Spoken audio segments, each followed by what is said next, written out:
Assalamualaikum warahmatullahi wabarakatuh.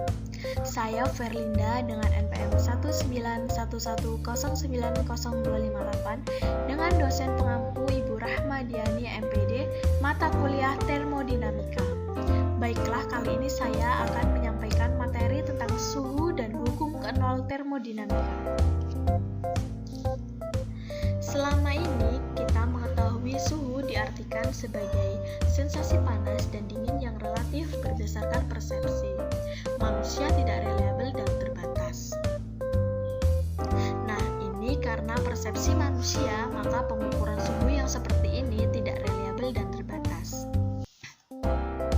Oleh karena itu, dikembangkan ilmu termometri objektif dengan membuat kriteria persamaan suhu. Yang pertama-tama dengan menggunakan bahan, bisa diilustrasikan seperti ini. Kita memiliki bola A dan bola B yang terbuat dari bahan yang sama, misalkan dari logam yang sama. Nah, di sini diketahui suhu bola A lebih besar daripada suhu bola B. Kemudian bola A dan bola B ini diberi lapisan atau dimasukkan atau ditempatkan dalam hubungan kontak dalam satu ruangan dengan atau dibungkus menggunakan suatu dan kemudian dibiarkan beberapa saat. Akhirnya diperoleh bahwa suhu bola A akan sama dengan suhu bola B. Yang awalnya tadi suhu bola A lebih besar daripada bola B, tapi setelah dibiarkan beberapa saat dan dalam ruangan yang sama, maka suhu keduanya akan sama. Selanjutnya, bola A terbuat dari logam dan bola B yang terbuat dari kayu. Katakan, di sini diketahui suhu bola A lebih besar daripada suhu bola B. Kemudian dilakukan hal yang sama dengan meletakkan keduanya di tempat yang sama atau dalam satu ruangan yang sama selama beberapa waktu.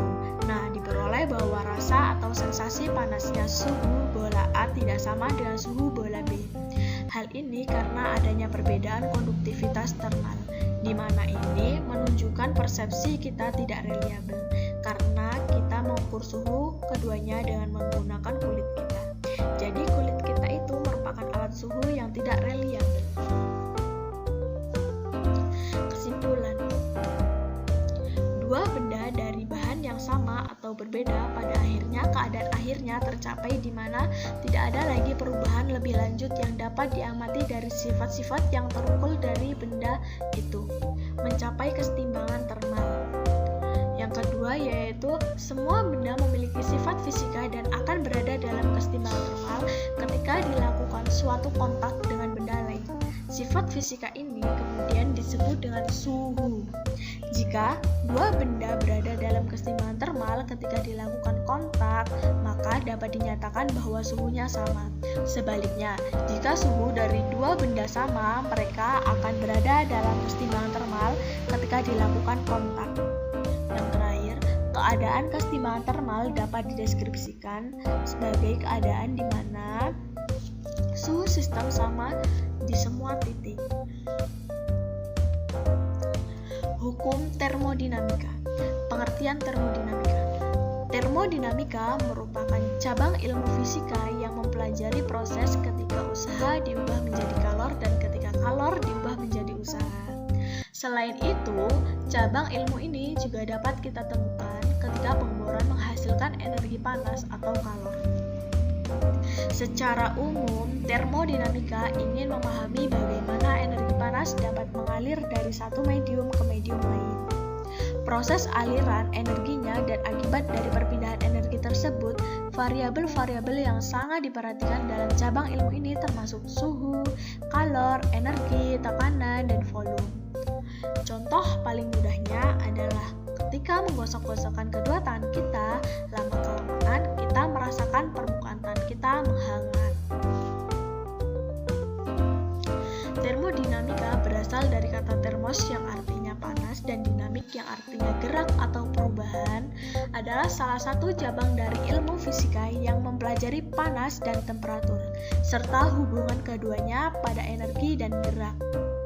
Inti dari pembahasan termodinamika termodinamika adalah bagaimana energi dalam bentuk panas dapat mengalir dari satu benda ke benda lain. Proses dari aliran energi tersebut dan akibat yang dihasilkan oleh perpindahan energi tersebut. Hukum ke-0 termodinamika menjelaskan kesetimbangan termal berlaku universal, dengan kata lain apapun zat atau materi benda akan memiliki kesetimbangan termal yang sama bila disatukan. Hukum ini meletakkan konsep suhu pada dasar yang kokoh, yaitu bila dua sistem ada dalam kesetimbangan termal, maka keduanya mempunyai suhu yang sama. Bila tak ada dalam kesetimbangan termal, maka keduanya mempunyai suhu yang berbeda. Nah, di sini ilustrasikan gambar di mana ini benda A, benda B, dan benda C. Jika A dan B itu masing-masing berada dalam kesetimbangan termal dengan C. Jadi, benda A ini memiliki kesetimbangan termal dengan C, benda B juga memiliki kesetimbangan termal dengan C. Bagaimana apakah A dan B juga berada dalam kesetimbangan termal? Ternyata diketahui bahwa A dan B ini juga berada dalam kesetimbangan termal.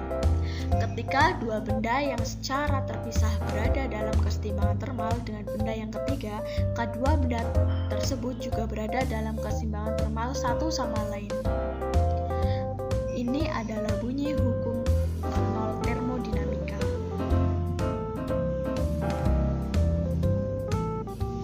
Jadi, suhu adalah suatu besaran skalar yang dimiliki oleh semua sistem termodinamika, dan persamaan suhu merupakan syarat yang perlu dan cukup untuk kesetimbangan termal.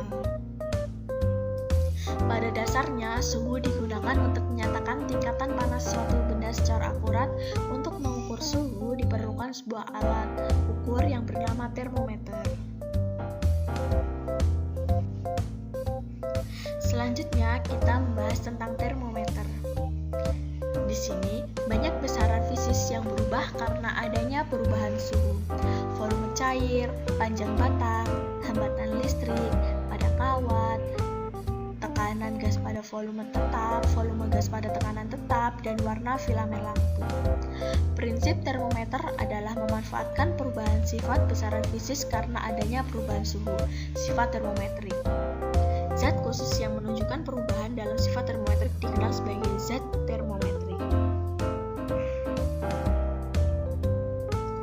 Ini contoh beberapa termometer. Yang pertama, A. Termometer cairan, artinya isinya atau zat termometrik yaitu berupa cairan. Yang kedua, yaitu berupa hambatan listrik. Yang ketiga, menggunakan radiasi inframerah. Mengukur suhu. Cara empiris untuk mengukur suhu seperti menggunakan termometer cair memiliki keterbatasan yang melekat. Kecenderungan cairan dalam termometer cair dalam kaca untuk membeku pada suhu rendah memaksakan batas yang lebih rendah pada kisaran suhu yang dapat diukur.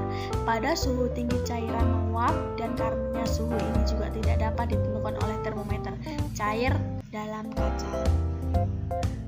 Kita tahu bahwa cairan-cairan pengisi termometer itu biasanya tergantung dari kebutuhan yang ada menggunakan raksa, ada yang menggunakan alkohol. Jadi keduanya menemukan beberapa termometer yang berbeda mungkin diperlukan untuk mencakup interval suhu yang lebar. Jadi termometer raksa, termometer alkohol itu memiliki rentang suhu yang berbeda.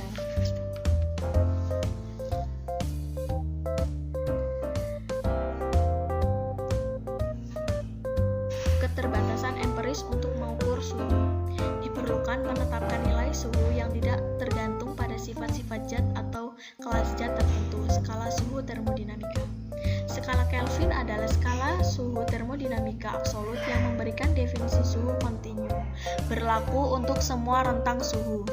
Satu suhu pada skala Kelvin adalah Kelvin atau Kelvin adalah satuan dasar SI untuk suhu. Skala Kelvin memiliki 0 Kelvin dan suhu yang lebih rendah dari ini tidak ditentukan.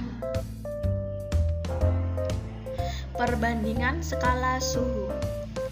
Kita menggunakan 4. Yang pertama Kelvin, Celsius, Rankine, dan Fahrenheit. Untuk perbandingan skala suhu di sini untuk Kelvin titik bekunya adalah 273,15, titik didihnya 373,15. Untuk Celsius itu titik bekunya 0, titik didihnya 100. Rankine titik bekunya 491,67, titik didihnya 671,67.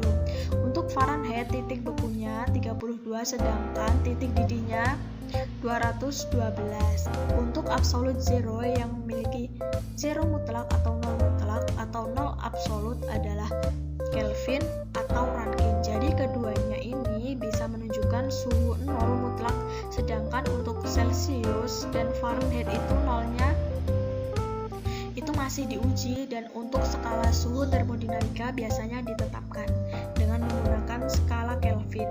Jadi semua skala dalam Celsius, Kelvin, Rankine, dan Fahrenheit itu dalam urusan termodinamika itu dirubah ke skala Kelvin.